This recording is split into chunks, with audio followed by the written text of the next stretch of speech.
متوسط اور غریب آدمی تو ساری زندگی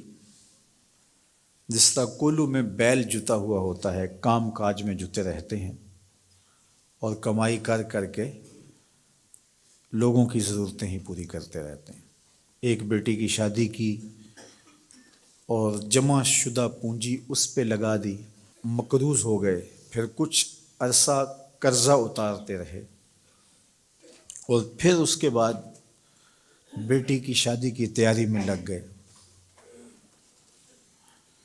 اور اسی طرح بیٹوں کی شادیاں بھی آسان نہیں رہی، اس میں بھی جو دور موجود کے تقاضے ہیں اور پھر جس طرح بھاری اور بھرکم ولیمہ کرنے کا ایک کلچر پیدا ہوا ہے، جس سے آپ یہ معاشرے کو بتانا چاہتے ہیں، اپنی برادری کو بتانا چاہتے ہیں کہ ہم اتنے مؤثر ہیں اور ہمارے تعلقات اتنے وسیع ہیں۔ آپ کا قد کاٹ اور آپ کی شناخت ولیمے کے حجم سے معلوم ہوگی،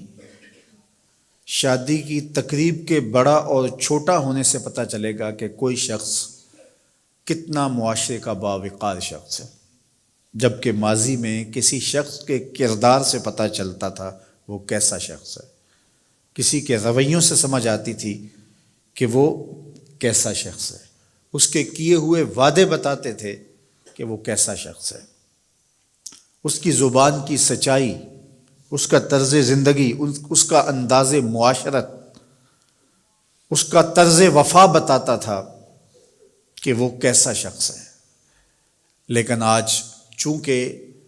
یہ اقدار دم توڑ گئی ہیں تو ہم اپنے آپ کو بڑا بتانے کے لیے اور اپنی شناخت کروانے کے لیے ہم ان چیزوں کا سہارا لیتے ہیں جو کسی شخص کی شناخت نہیں ہوتی۔ تقریبات کا حجم بڑھا کر کے اور اپنی دولت کی نمائش کر کے اور کچھ شخصیات کو اپنے پاس مدعو کر کے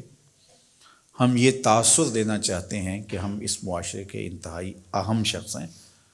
اور ہمارے تعلقات کا سلسلہ بہت دور تک پھیلا ہوا ہے، اور نتیجہ کیا کہ ہمارا سارا سرمایہ انہی کاموں کے اندر صرف ہو رہا ہے۔ متوسط لوگوں کے لیے بہت بڑی مصیبت اور بہت بڑا مسئلہ بن جاتا ہے،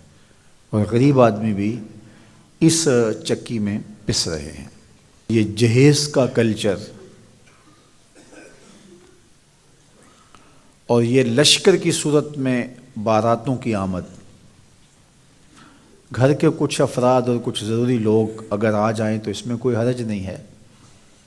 لیکن یہ 500 لوگ ایک لشکر کی صورت میں بیٹی والوں کے گھر آئیں، اس کی کوئی تک بنتی نہیں ہے۔ اور پھر لوگ شروع یہاں سے ہوتے ہیں کہ آپ نے جو دینا ہے وہ تو اپنی بیٹی کو دینا ہے، ہمارے یہ مہمان آپ کے ہاں پہلی بار ہی آئیں گے تو ہمارے مہمانوں کو خوش ہونا چاہیے، ان کے بیٹھنے کا انتظام اچھا ہونا چاہیے، ان کے کھانے کا اہتمام ٹھیک ہونا چاہیے، ہمارا تو بس یہی مطالبہ ہے۔ اور پھر وہاں سے راستہ کھلتا ہے اور جہیز کے مطالبات بھی شروع ہو جاتے ہیں۔ بیٹی والوں پہ بوجھ نہیں ڈالنا چاہیے، لیکن بیٹے والوں پہ بھی بوجھ نہیں ہونا چاہیے۔ جب کسی معاشرے میں نکاح مشکل ہو جاتا ہے تو اس معاشرے میں بدکاری پھیلتی ہے،